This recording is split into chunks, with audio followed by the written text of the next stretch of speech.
Make your New Year's resolution to take control of your health. Let's have a look. Hello everyone, Florian Heise here, and welcome to another episode of HeiseSays, and welcome to 2020.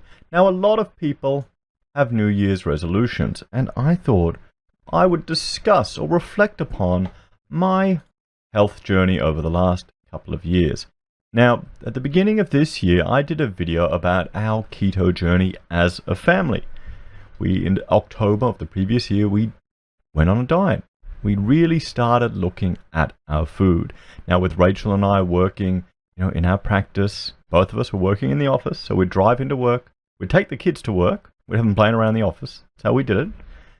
We'd come back, and often we'd be both exhausted from a long day. You can see there's open drawings behind me. We've got a lot of work at the moment, big job, so we're working flat out. And you'd get home, and you'd be too lazy to cook. So what would we do? We'd stop at a Macca's. We'd get a family meal box for $20, and then we would imbibe it, eat it, enjoy it. And little did we know we were slowly killing ourselves eating all that crap. So I'll refresh. This is the video I did at January this year. It only got 204 views, but 31 likes. It's got a good high like ratio. So I thought I would reflect upon what I discussed in that video to introduce to everyone, and really challenge everyone this year to make your New Year's resolution to take control of your health, because this is what this journey has been for both of us, to really take control of your health. We'll have a look at our results back then, and how now that we've been 15 months into this journey, what we've learned. Now, it all started when we were watching YouTube videos, of course, by Dr. Robert Lustig. I'll zoom out there so you can see it. Learning the truth about sugar and the Daniel fast. This was our first stage. We were watching all of his lectures, and you can find them all online. And it was shocking just how much sugar is in all processed foods. We had no idea. We didn't know. We didn't really know. Now, if you're skeptical about the economic data that you're given, you're skeptical about the news that you're given, you also need to be skeptical about the health guidelines that you're given and all the processed foods and the marketing that you're given, because it's all the same strategies. And in this lecture, we learned about just high fructose corn syrup and how much they eat in the US, how your body processes it. And I'll put a link to this video down below, and I suggest you have a look at it. And just, if you have a look at it, the sweetness factor and how much sweeter fructose is, but sucrose is as well. Yesterday, I've just finished a 5-day fast, and I had a hydrolyte, and I didn't realize it had sucrose in it. So I kind of buggered up my ketone levels by having a hydrolyte, because it was full of sugar. So there you go. You need to check the labels. And then, the 7 countries study. Okay, and this is the famous study just dealing with a correlation of CHD with dietary fat, coronary heart disease. And you can see he's got Australia, Canada, UK, England and Wales, Italy and Japan. Now the problem was, this has been proven as false. This has been proven as false. I'll just read this quote. The fact that the incident rate of coronary heart disease was significantly correlated with the average percentage of calories from sucrose in the diets is explained by the intercorrelation of sucrose with saturated fat. Partial correlation with analysis shows that with saturated fat constant, there was no significant correlation between dietary sucrose and the incidence of coronary heart disease. So there you go. And if you add, he was quite selective with these 7 countries. If you add more data into it, it throws it all out. And then, learning about the different types of cholesterol and how it's necessary in your body, and the issues with LDL. And this was a bit of an older lecture now, but there's more and more data going out. And then just the differences between Coke and alcohol. There isn't that much in sucrose and alcohol. The only difference is that alcohol, you can feel the effects in your brain. So this woke us up. This got us started on this journey. And then we decided to do the Daniel fast. Now, the Daniel fast is a biblical fast, and it is pretty much hippie veganism, guys. So I've tried it all. This is before I realized, remember, this is our baby steps in this. This is before I realized there was absolutely no scientific research or evidence or clinical testing on the benefits of a low carb vegan diet or vegetarian diet. There's none of them out there. Okay, whenever people tell you all this stuff, it's usually just from fitness coaches or idiots online, like me. So, I mean, this was the Daniel fast. Pretty much just hardcore veganism, vegetables, fruits. We didn't have any bread. Didn't have any coffee, guys. And we did this for 30 days. Or probably I think we lasted 20 days. And for us, that was the first step in this journey. That was the first step in this journey because we pretty much removed all of the processed foods from our bodies, from our systems. We got rid of it entirely. And coffee was hard to give up, guys. It really was. And bread, I used to love bread. I ended up making my own, because in the Daniel fast you couldn't have yeast, so I ended up making my own flatbread. I got a mill, and I was grinding my own wheat. So we still have like stores of wheat here. So, you know, for our, if we're in trouble with food, you know, if there's a disaster, I've got enough wheat to keep us going for days, guys, weeks even. Wheat just doesn't last forever. You store it, keep the rodents out. It's all good, all good. I wouldn't want to be eating it on a day-to-day basis just because of the health issues, but still. And then we started to learn about keto. We started to learn about keto, and this was a lecture I'll bring here. There's Low Carb Down Under. It's an excellent website that I would recommend to everyone as a start. And it was this lecture by Dr. Robert Lustig. And he coined the term nutritional ketosis.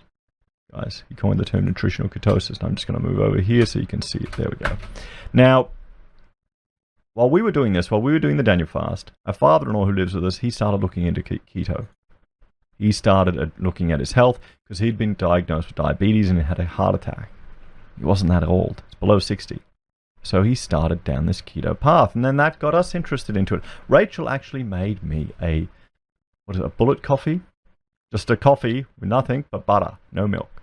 And that got me really interested because that tasted really good. So, and here he's going back to just historical records, you know, Aboriginal low carb.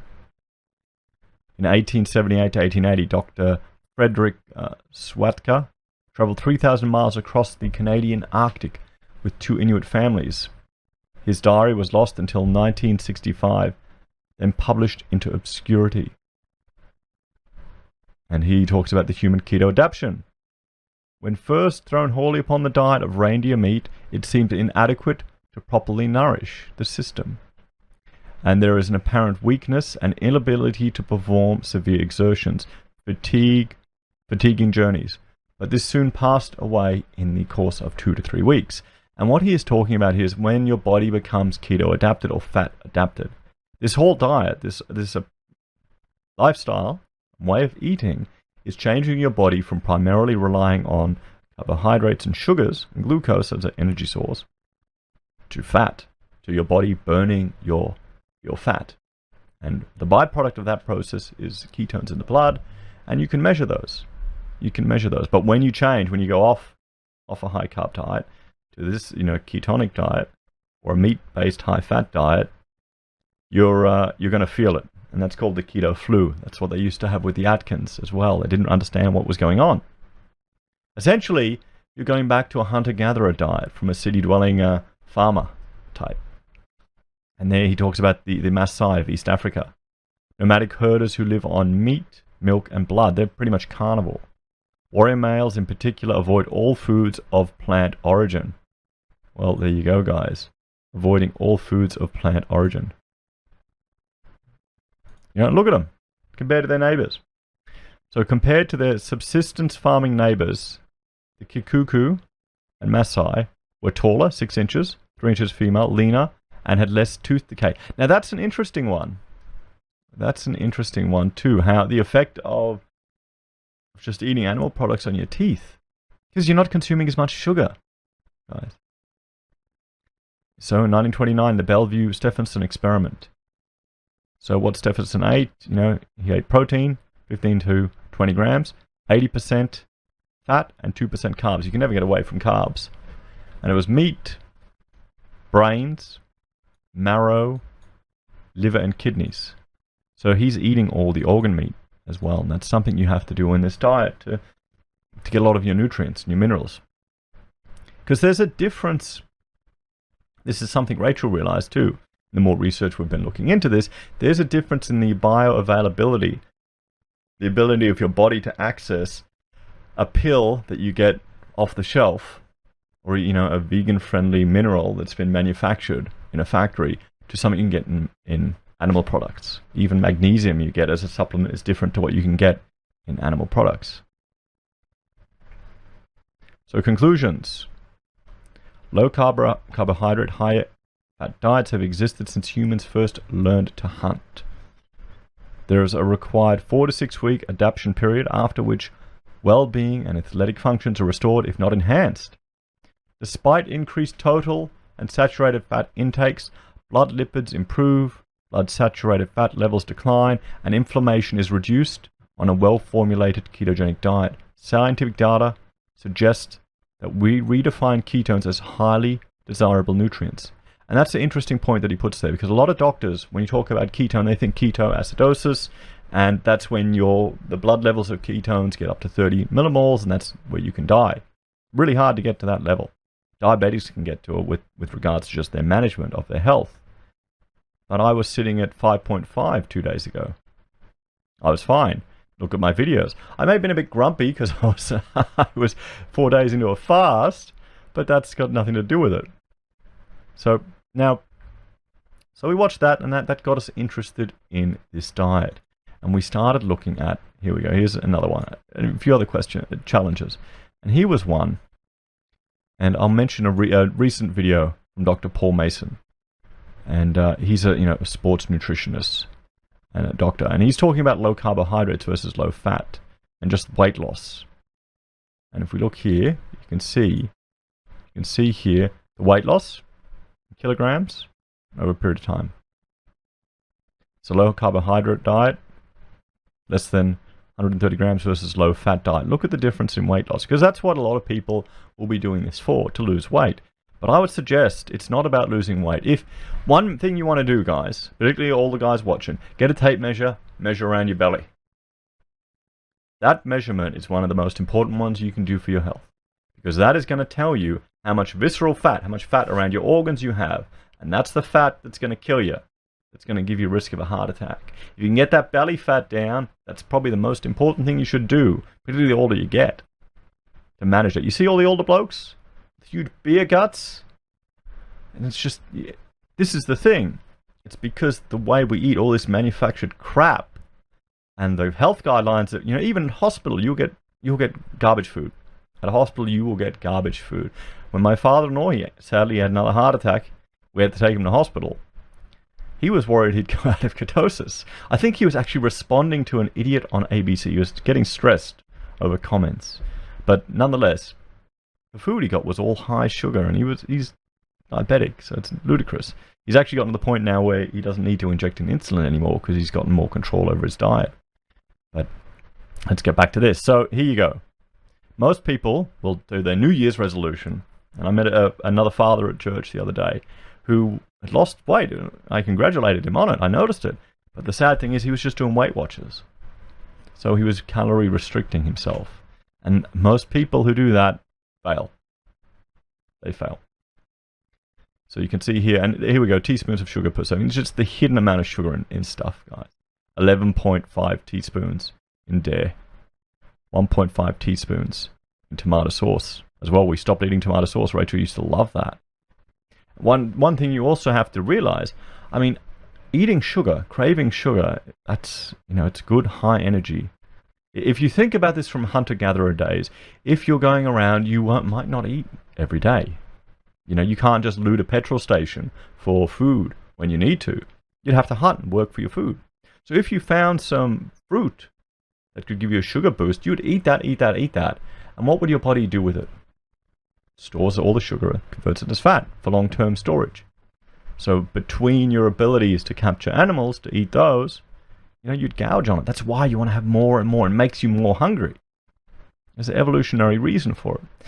Here's another thing that he made in this lecture, and I'll link to this below, which was another big shock. There's absolutely no research out there that recommends us needing dietary fiber. It's complete rubbish. Complete rubbish. Because here you go, the effect of reducing dietary fiber. And here's the baseline diet: constipation. And these were people with bowel issues, strained opening, bloating, anal bleeding, and pain. I mean, there you go. Anal bleeding when you're doing a crap? That's horrific. And then a high fiber diet, no difference. Oh no, anal bleeding went up. Sorry. And bloating went up. Bloating went up. Well, one thing, when you go off a high carbohydrate diet, you'll realize that you'll lose a lot of you lose a lot of water weight instantly, because when you eat it, you feel bloated. And I didn't realize that. I thought that was normal. And then the reduced fiber diet, look at that. Constipation goes down, guys. Strained opening goes down, bloating goes down, anal bleeding goes down, pain goes down. And a zero fiber diet. He didn't make a mistake and miss the data. Zero fiber diet, nothing. Rachel's now, she's gone to the next step. She's gone carnivore. She avoids all plants entirely, particularly when she's pregnant, because constipation is often a thing with pregnant women to have. And so, there you go. And how many times, you can all say, we've all been taught high fiber, bran, yada, yada, yada. The cereal industry. The cereal industry has an influence on the dietary guidelines that are provided to Australia, guys. And I'll recommend a video that you all need to watch. And what we'll do is, I'll jump to that now. I will jump to that now. Hang on. Where have I got it? Got it here. Okay. Now, this is the Low Carb Down Under. All their videos on YouTube. I recommend you join this website. Subscribe to the channel, guys. And which one is it?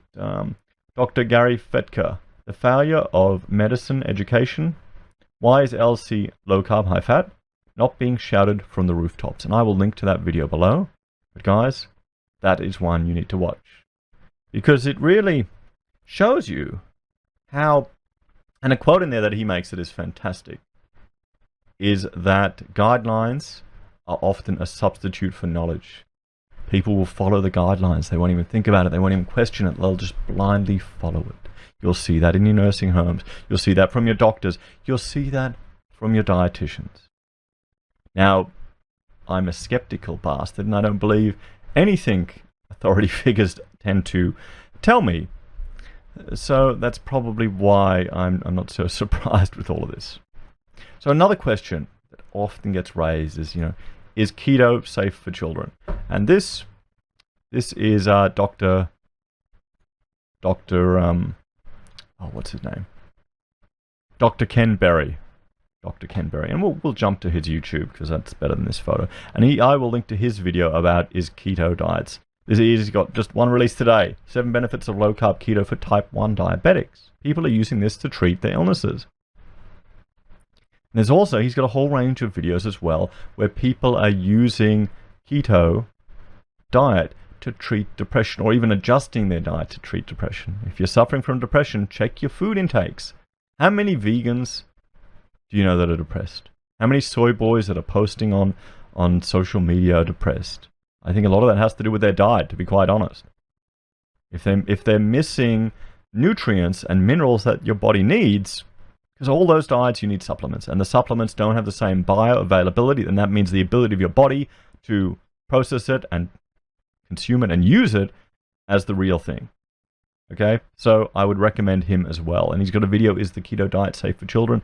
And yes, it is.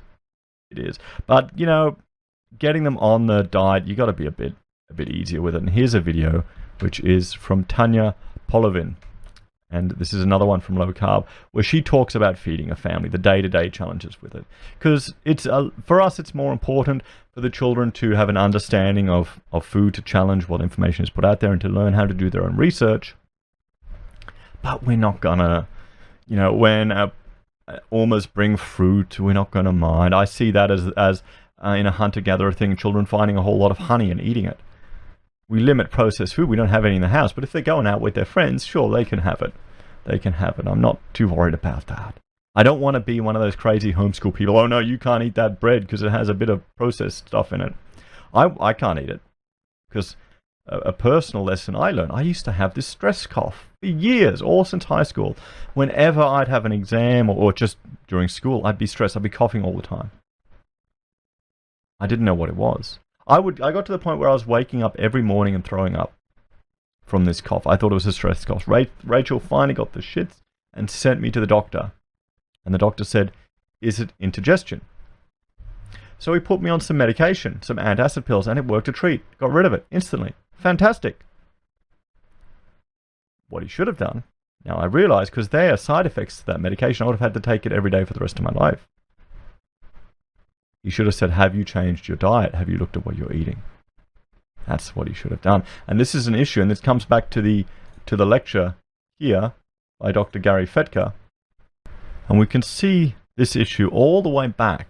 It's presented in the lecture by Dr. Gary Fetka that I mentioned before.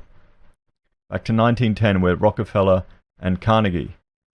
And there was this battle between ulcer and flexor, essentially between one of educating the patient and one of medicating the patient. So you can see that. And the thing is, my doctor, who helped me address this medical issue I'd had for 20 years, probably didn't have any education in nutrition that you would expect. It's actually quite concerning how little education they have on it. So this lecture here, she talks about cooking and prepping, food swaps, as you can do, and I'll link to this one as well below from Taryn, and I recommend you have a look at it, like cauli rice, cauli mash, cauli pizza. This is, we did all of this. We had a lot of butter, coconut oil, protein bread. I know Aldi has a really good low-carb bread, and almond meal, desiccated coconuts instead of breadcrumbs. So you can actually still cook a whole lot to get a keto diet for your family and still keep them engaged. So we've kind of stepped a little bit away from that, because here's another secret for all of this, right? Rachel does all the cooking, so you'll see my weight fluctuates, depends on if she sneaks in sugar and if she gets, because she's pregnant now, guys, so chocolate has made a comeback, and there's a reason for that. I'll tell you that in a moment. But so we did a bit of this as well for different things, and this is a good thing to consider. Now another thing, and this is also one of Dr. Berry's things that he's talking about, and it's looking at ancestral DNA and looking at your cultural heritage and what the diet would have been in the past. Okay, so it's interesting they don't really have any Aboriginal DNA in here, which, well, maybe they're not really taking part of this. I want to do this. I want to do a test to try and find out where my ancestral DNA is, just to see how that would affect my diet. And that's another thing one can consider. I haven't done this yet. I might do it this year. I should do a video on it. DNA reveal. That's one of Rachel's favorite things to watch. These people that get these DNA reveals and realize, like this black person, that, oh wow, you're white, and all the people they just freak out. It's really quite funny.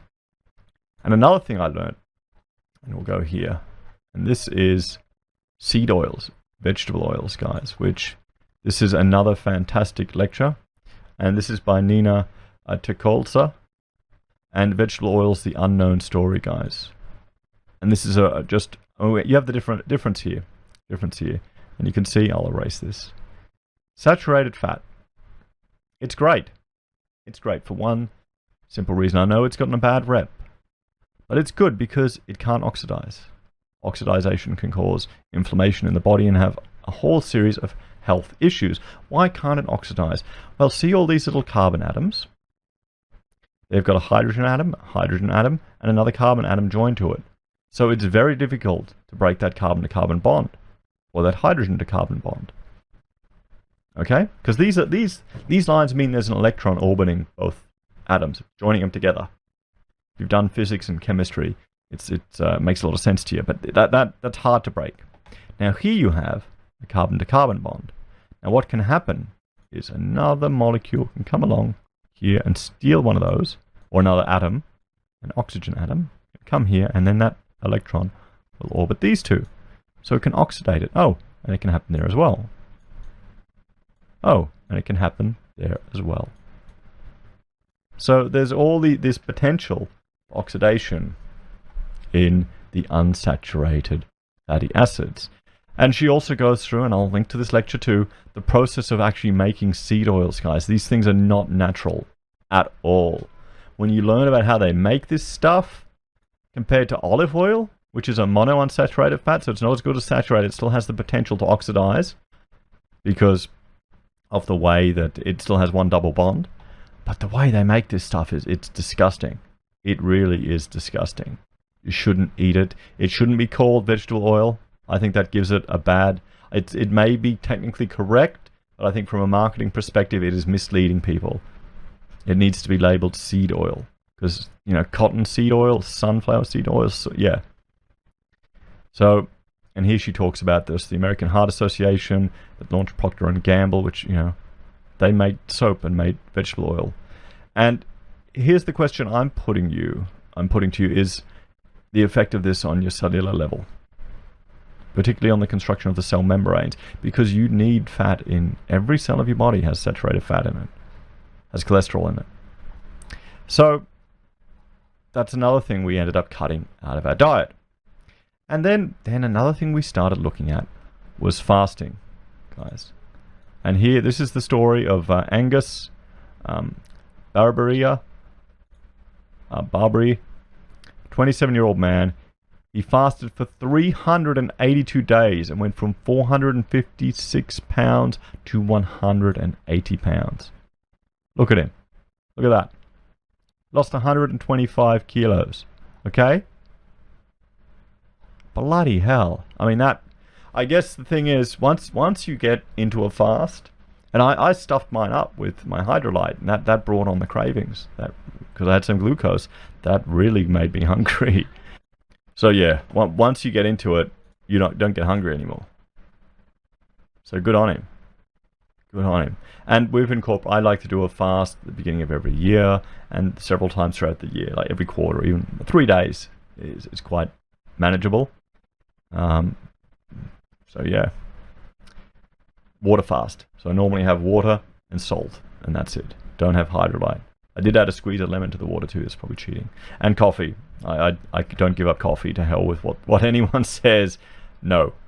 So we'll look at our results now. So this is Rachel's result. She started about 90 and she shot right up. And this is when we did the Daniel fast. You can see that jump there. And then we rebounded. We rebounded and we started on the keto fast. You can see it just kept going down because Rachel had sugar issues. She was addicted to sugar and she was getting migraines going on this Daniel fast because we were cutting out all processed food, and she just trended all the way down. And because she's pregnant now and she's about to do they test you to check how your body responds to glucose, to check if you've got gestational diabetes. Now the problem is when you're on a high fat, low carb diet, they can give a false reading because your body will overreact to a sudden influx of sugar. They will literally make you drink a whole thing of glucose, and it will spike you to hell. Because fundamentally, all of this is to do with measuring and managing your insulin levels in your body. Because while you're getting fat, while you're getting health issues, while you're getting pre-diabetic or diabetic, your body builds insulin resistance. It means that it needs more and more insulin in the blood to process the glucose. And one theory with regards to Alzheimer's is that there's an inability in your brain to your brain is essentially starving because of high levels of insulin resistance, and it's not getting enough food. So some people have tested high levels of fat intake, ketogenic diet, to address that. Now, of course, they're not going to do that because they'll, in an aged care home, because it costs more. But if I had have known this when my father was still alive, and he had a mild onset of Alzheimer's, dementia, I would have been giving him coconut oil to drink every day, just a little bit, to try and address that, to see if it makes a difference. Because, at that age, who cares what other risks there are? So that's why she's, gone back on sugar is because of that potential spike. And these are my results. If we scroll down here, you can see, I was 80, and I'd climbed all the way up to 86 at one stage. I think way back I was at 90. I went through a whole period of just exercising, working out every day to try and lose the weight, but it was a hard regime to keep up. So, we had to do something, because I was looking in the mirror going, bloody hell, Florian, you're packing on the kilos. So we started the diet, and I just shot all the way down. Because this is the thing, you get your wife to go on keto. This is the secret. Get your wife to go on keto, and the husband gets all the benefits. The husband will definitely get all the benefits. So I got down to 71? So we've been on it for a year now. We've been on it for a year. So let's have a look. We'll jump over here. So we have, this is my, Fitbit, because we've got one of those scales. And this is my last year. So this is January the 7th. I was at 72.9. And then I kind of fell off the wagon. Got up to 76. And that happens after a fast. 75. 76.7. I did another fast. Went down to 70.5. And you rebound always after a fast. 74.3. Went up, down. And then in July this year, we slowly, you can see there's a big, from July, the 7th month to the 9th month, there's a big, growth. I got up to 77.7. So we kind of fell off the wagon a bit, guys. Then 77.5. And I did another fast, got down to 73. And then up to 77.4. And another one down to 74.6. And this is now. I think I got down to 72 in this fast, up to 74. So if I can keep an average of 74, kind of thinking that'll be happy. But here's the thing that's happened this year. Rachel's gotten pregnant again. And when Rachel gets pregnant, sugar gets snuck back into our diet. And I am tempted, and sometimes, that little ice cream the kids are having, because we have an economy in our house where a poo or a wee in a potty or a toilet earns you an ice cream or an icy ball right now, because we're toilet training 2 kids. And they will squeeze out whatever they can to earn those ice creams on these hot days, which is actually a really good idea. And, cutting a Zoomer in half isn't very expensive, so it works really well. So I've been tempted to sugar. But you can see over the year I've gone up 1.4 kilos. And last time Rachel got pregnant, I put on 10. So you can see the difference it has made to us. And my health is a lot better, my stamina is a lot better, and our diet is a lot better. I will occasionally break the rules. I'm not as fanatical as I was with regards to the keto diet. My BMI is in the healthy range, although I don't trust that. What's more important is the measurement around my waist. So I've just come off a water fast, and I have a blood monitor, so I'll check my ketone levels and my blood glucose levels every couple of days or every couple of weeks. The ketone tests, they're expensive. They're about $1 a thing to test your ketone levels. But it's important just to see where it goes. And because I realized I was tracking my ketone, in my fast it's up to 5.5. I like to get up to 6. And then because it floored, I thought, okay, either my body is stabilized and it started producing its own glucose, which is what it does, or something else has happened, and then I realized, oh, wait a minute, that hydrolyte I had, let's have a look at that. Oh, it's got glucose. There you go. That's one way to find hidden foodstuffs. So I'm sharing all this to encourage people to take control of your own health, to start, not be dependent on your doctors. Do your own research, do your own education. Have a look at the Low Carb Down Under website. These are all medical professionals who are implementing this diet in different practices. Some of them are just GPs that are helping their patients overcome diabetes. Some of them are nutritionists. Some of them are helping people overcome weight that they've had their entire life. Others are, this is fascinating stuff here.